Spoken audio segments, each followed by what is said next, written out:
आऊज़ बिल्लाहि मिनश्शैतानिर्रजीम बिस्मिल्लाहिर्रहमानिर्रहीम। शुरू अल्लाह के नाम से जो बड़ा मेहरबान और नहायत रहम वाला है। उम्मीद आप लोग खैरियत से होंगे और इस वीडियो में इंजीनियर फैसल आपसे मुखातिब है। हमारी आज की वीडियो का टॉपिक है फास्ट ब्रीडर रिएक्टर्स। आपने न्यूक्लियर रिएक्टर्स की डिफरेंट टाइप्स के बारे में सुना होगा। उनमें एक टाइप फास्ट ब्रीडर रिएक्टर्स भी है। आज हम इसको डिस्कस करेंगे कि इसका क्या रोल है। तो ब्रीडर रिएक्टर्स जो हैं ये न्यूक्लियर रिएक्टर की एक टाइप है और ये जनरेट करते हैं फिजाइल मटेरियल को। फिजाइल मटेरियल वो होता है जो कि फ्यूजन रिएक्शन में इन्वॉल्व होता है।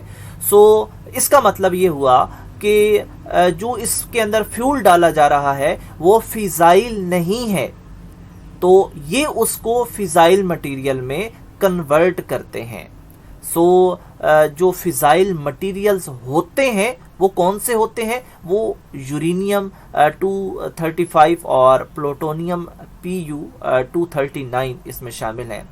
यानी ये तो फिजाइल मटेरियल हैं, लेकिन ब्रीडर रिएक्टर में नॉन फिजाइल मटेरियल्स को एंटर किया जाता है और फिर उनको कन्वर्ट किया जाता है फिजाइल मटेरियल में। और ये दोनों फिजाइल मटेरियल की एग्जांपल्स हैं जो कि डायरेक्ट फ्यूजन रिएक्शन में इन्वॉल्व होती हैं। जो नॉन फिजाइल मटेरियल होते हैं वो डायरेक्ट फ्यूजन रिएक्शन में इन्वॉल्व नहीं होते। अगर हम ब्रीडर रिएक्टर की फ्यूलिंग की बात करें कि हम इसमें कौन सा फ्यूल यूज़ करते हैं जिनको वो कन्वर्ट करता है फिजनेबल प्रोडक्ट में।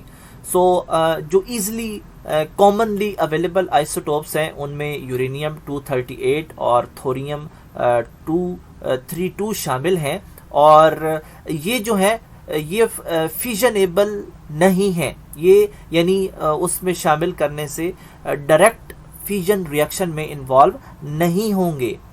तो ये क्या है? ये फिर इनका एक और नाम है, वो है फर्टाइल मटेरियल्स। ये फर्टाइल मटेरियल्स हैं, ये फिजाइल मटेरियल्स नहीं हैं। जो फिजाइल मटेरियल होते हैं वो डायरेक्ट रिएक्शन में हिस्सा लेते हैं, जबकि फर्टाइल मटेरियल डायरेक्ट रिएक्शन में हिस्सा नहीं लेते। लेकिन फर्टाइल मटेरियल्स में एक क्वालिटी होती है और वो क्वालिटी ये है कि इनको हम कन्वर्ट कर सकते हैं फिजाइल मटेरियल के अंदर।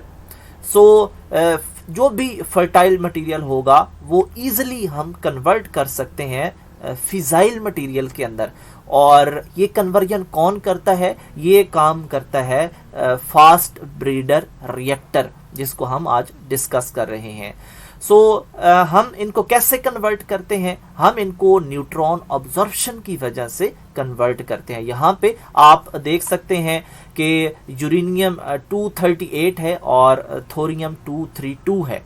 ठीक है, तो इन्हीं की हमने ऊपर एग्जांपल दी हुई है और ये फर्टाइल हैं, फिजाइल नहीं है, ये बात आपने याद रखनी है। तो फर्टाइल को हम इस प्रोसेस के जरिए कन्वर्ट करेंगे फिजाइल में। तो यहाँ पे पहला देखते हैं, यूरेनियम 238 है, इसमें एक न्यूट्रॉन अब्जॉर्ब हुआ और ये 239 में कन्वर्ट हो गया।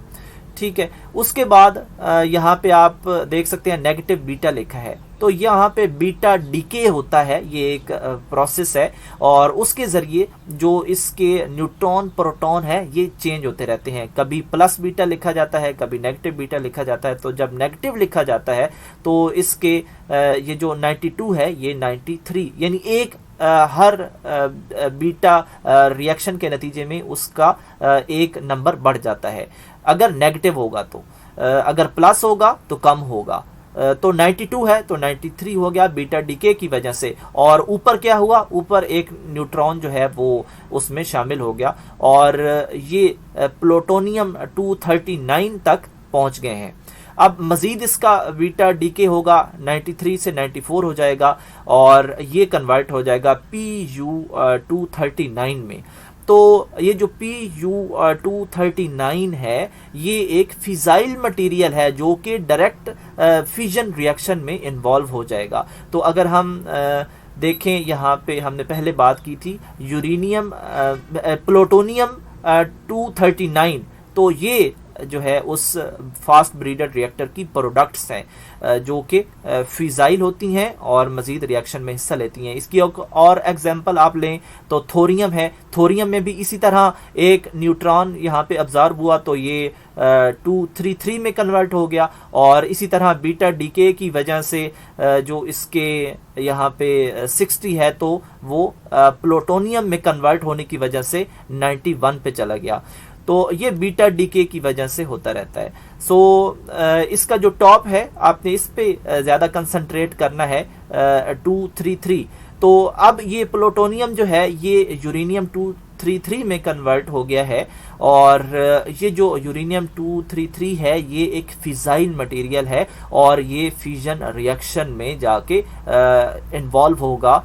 और ये जो सारा आप प्रोसेस देख रहे हैं, ये सारा रिएक्शन देख रहे हैं, ये सारे का सारा रिएक्शन इसी फास्ट ब्रीडर रिएक्टर में ही होता है, और वो फर्टाइल मटेरियल्स को लेके फिजाइल मटेरियल में कन्वर्ट करने का बायस बनता है। इसी को हम फास्ट ब्रीडर रिएक्टर कहते हैं। ब्रीडर रिएक्टर्स के अलावा थर्मल रिएक्टर्स भी मौजूद हैं। ब्रीडर रिएक्टर बनाने की वजह क्या है?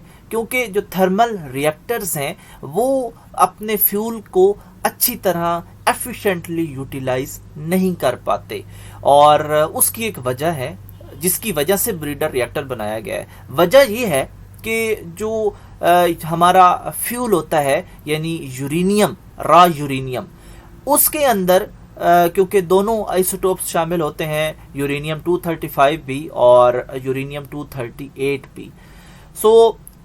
इसके अंदर जो यूरेनियम 238 है ये हमारा फिजाइल मटेरियल है, यानी ये डायरेक्ट फ्यूजन में हिस्सा लेता है, जबकि यूरेनियम 238 जो है वो फर्टाइल मटेरियल है।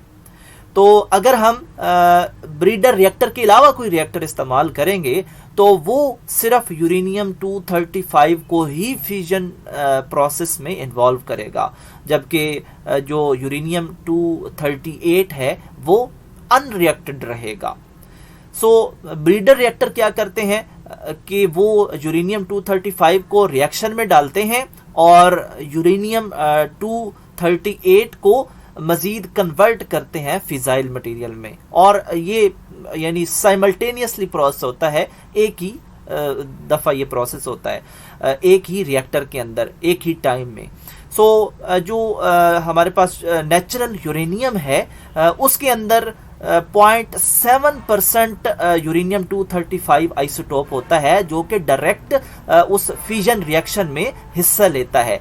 बाकी 99.3% जो है वो यूरेनियम 238 के आइसोटोप्स होते हैं which do not contribute directly to the fusion process, जो कि फ्यूजन प्रोसेस में हिस्सा नहीं लेते।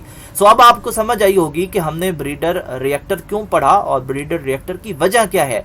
क्योंकि ये जो 99.3% का मटेरियल है इसको वो फिजाइल में कन्वर्ट करता है और फिर वो जो है फ्यूजन प्रोसेस में इन्वॉल्व हो जाता है। तो ये रीजन है ब्रीडर रिएक्टर की। ब्रीडर रिएक्टर में होने वाले रिएक्शन के लिए मिनिमम 2 न्यूट्रॉन्स की ज़रूरत होती है। एक न्यूट्रॉन जो है वो फिजाइल मटेरियल को प्रोसेस करवाता है, उसका रिएक्शन करवाता है, और दूसरा न्यूट्रॉन जो फर्टाइल मटेरियल होता है उसको फिजाइल मटेरियल में कन्वर्ट करने के लिए इस्तेमाल किया जाता है।